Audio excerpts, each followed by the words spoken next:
Assalamualaikum warahmatullahi wabarakatuh. Bagaimana kabar anak kelas 5 semuanya? Semoga kalian selalu diberikan kesehatan dan dalam perlindungan Allah Subhanahu wa taala. Hari ini kita akan belajar tematik, yaitu tema 7, subtema 3 dengan muatan pelajaran bahasa Indonesia. Nah, kemarin kita sudah melaksanakan penilaian harian tema 7, subtema 2. Kalian sudah bisa lihat sendiri hasilnya.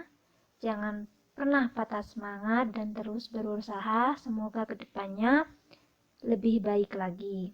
Hari ini kita akan belajar tentang materi yaitu surat undangan.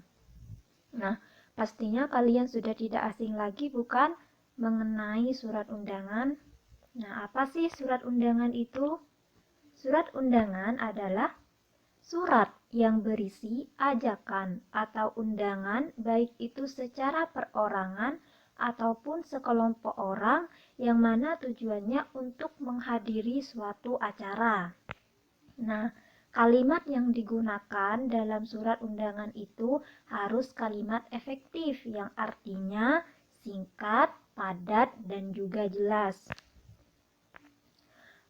Berdasarkan sifatnya, surat undangan itu dibedakan menjadi 3 jenis.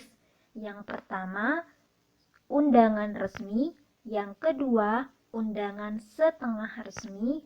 Dan yang ketiga, undangan tidak resmi. Adapun untuk undangan resmi, yaitu undangan yang mengatasnamakan sebuah lembaga atau organisasi. Contohnya bisa kalian lihat pada gambar di video ini. Nah, jadi itu merupakan contoh undangan resmi. Nah, selanjutnya, apa saja sih ciri-ciri undangan resmi itu? Yang pertama, menggunakan bahasa atau kata baku.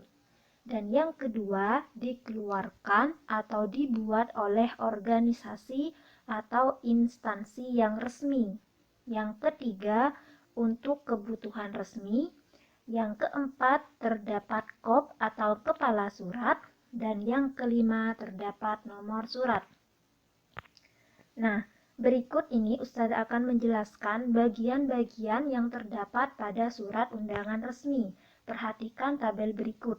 Yang pertama, pada bagian surat undangan resmi itu ada kop atau kepala surat, yang mana kop atau kepala surat ini berisi identitas instansi pengirim surat beserta alamat lengkapnya.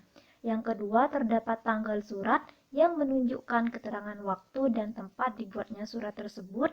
Kemudian yang ketiga, terdapat nomor, lampiran, dan perihal surat, yang mana berisi nomor dikeluarkan surat oleh instansi pengirim surat dan juga keterangan singkat mengenai maksud surat tersebut dibuat.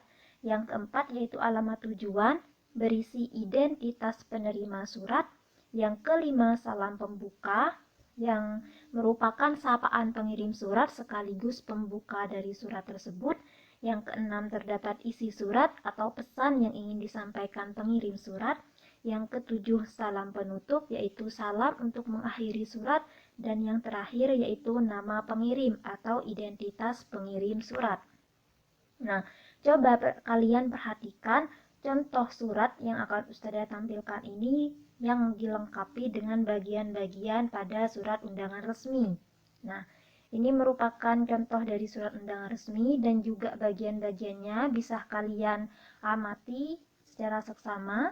Nah, yang pertama itu ada kop atau kepala surat, yaitu bagian atas, kemudian dilanjutkan dengan tanggal surat, dan dilanjutkan dengan nomor, lampiran juga perihal. Kemudian di bawahnya tersebut ada alamat tujuan, dilanjutkan salam pembuka. Nah, setelah salam pembuka tersebut, barulah kita bisa menuliskan isi dari surat yang kita buat tersebut. Nah, setelah isinya selesai atau pesan yang ingin disampaikan selesai, diakhiri dengan salam penutup dan nama pengirim dengan nama jelas atau nama lengkap. Nah, selanjutnya yaitu undangan setengah resmi, yaitu undangan yang mengatasnamakan perseorangan untuk kepentingannya, meskipun acara yang dilaksanakan adalah acara resmi personal. Nah, contohnya yaitu ini merupakan contoh undangan resmi. Bisa juga seperti undangan pernikahan atau undangan acara keagamaan, itu termasuk contoh undangan setengah resmi.